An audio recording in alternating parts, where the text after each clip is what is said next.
probably got some standard gauge. Yeah. And that's what it looks like.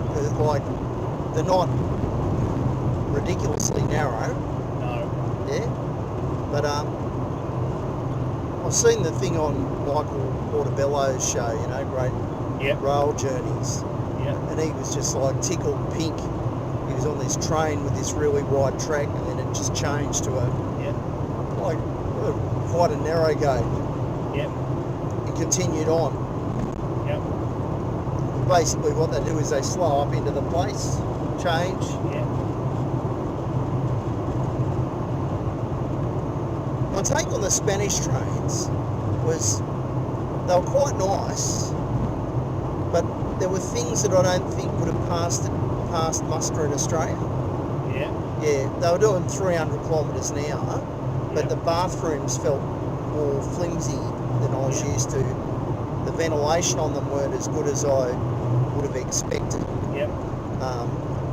But other than that, they were generally comfortable, reasonably quiet. But there was a degree where I was thinking, I'm not sure this is built at a standard where it'd be allowed on our rail network. Yeah.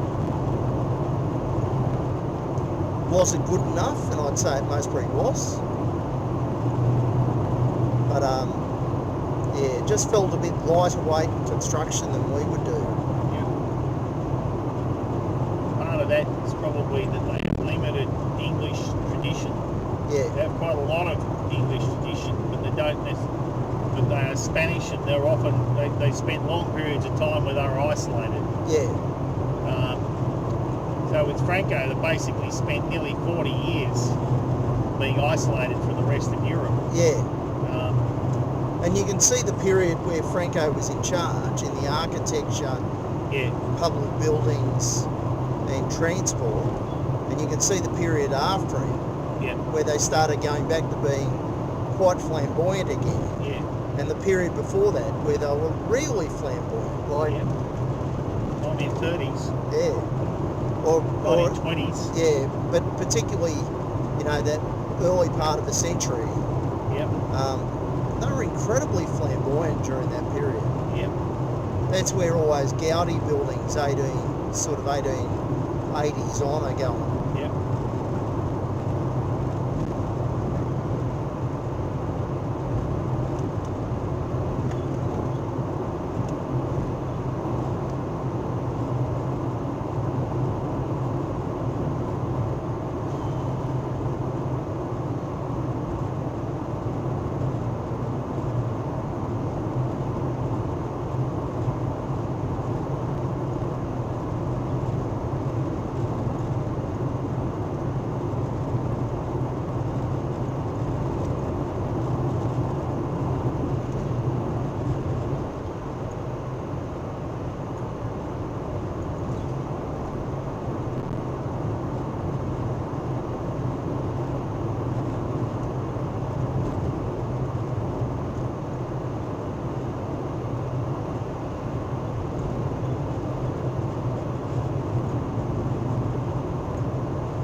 With his shovel, I wonder what he's looking for.